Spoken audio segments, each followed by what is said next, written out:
সালাফের এক মহিলার, একজন পুণ্যবতী মহিয়সী এক রমণীর সুন্দর একটা বচন একজনে উদ্ধৃতি দিয়েছেন।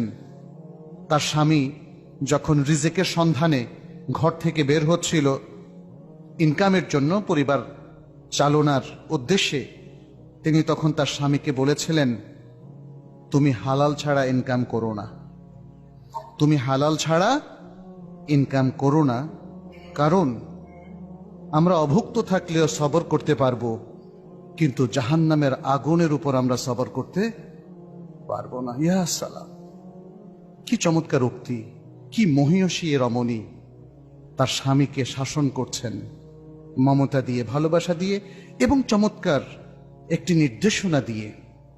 আর উদাহরণটা হৃদয় ছুঁয়ে যায়, তাই না? উদাহরণটা কি বললেন?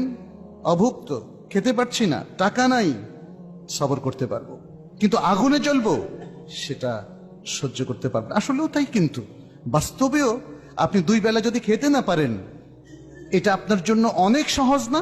আগুনে আপনি পুড়ে পুড়ে মরবেন, তার চাইতে অনেক সহজ।